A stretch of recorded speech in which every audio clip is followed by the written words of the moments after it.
वाहनाचे हप्ते भरले नसल्यानं कर्जदाराच्या मुलाचं अपहरण केलं। सोलापूरमध्ये खासगी बँक वसुली कर्मचाऱ्याचा हा प्रताप आहे।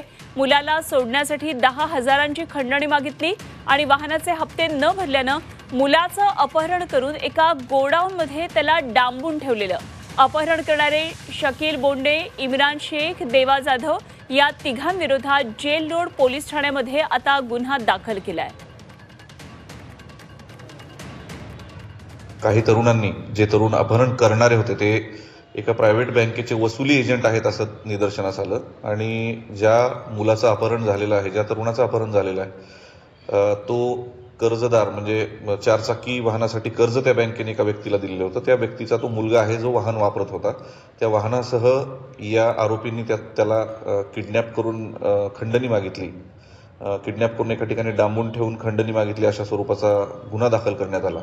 यातील तीनही आरोपींना ताब्यात घेण्यात आलेला आहे। सदरचे आरोपी हे त्या बँकेचे वसुली एजंट्स आहेत आणि गुन्हा दाखल करून पुढील तपास सुरू आहे।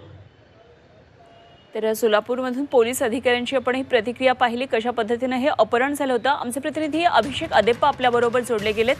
अभिषेक, खरं तर वाहनाचे हप्ते भरले नाहीत तर वाहन उचलून नेतात, वाहनावर जप्ती आणली जाते अशा प्रकारे आपण ऐकतो। मात्र वाहन धारकाला सुद्धा पोलिसांनी किंवा या वाहनधारकाला सुद्धा खासगी बँकेच्या कर्मचाऱ्यांनी उचलून नेलं, त्याचं अपहरण केलं आणि खंडणी मागितली। काय हा सगळा प्रकार आहे? निश्चितच सोलापूर शहरात हा अत्यंत धक्कादायक असा प्रकार घडलेला आहे। चारचाकी वाहन हे खरेदी करण्यात आलेलं होतं। त्याचा हप्ता तटल्यामुळे जे संबंधित 3 वसूलदार आहेत खासगी बँकेचे, त्याच्या घराजवळ आले। त्याला जबरदस्तीने गाडीत बसवण्यात आलं। गाडीत बसवून येऊन त्याला एका जागी डांबून ठेवण्यात आलं।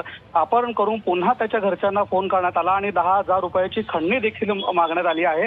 अत्यंत धक्कादायक असा प्रकार हा घडलेला आहे खासगी बँकेच्या कर्मचाऱ्यांच्या मार्फत। हल्लीच्या काळात अशा अनेक घटना घडताना आपल्याला दिसून येत आहेत। एकंदरीत हे जे वसुली कर्मचारी आहेत यांच्यावर आता जेलरोड पोलीस ठाण्यात गुन्हा देखील नोंद करण्यात आलेला आहे आणि आता पुढील कारवाईही होत आहे।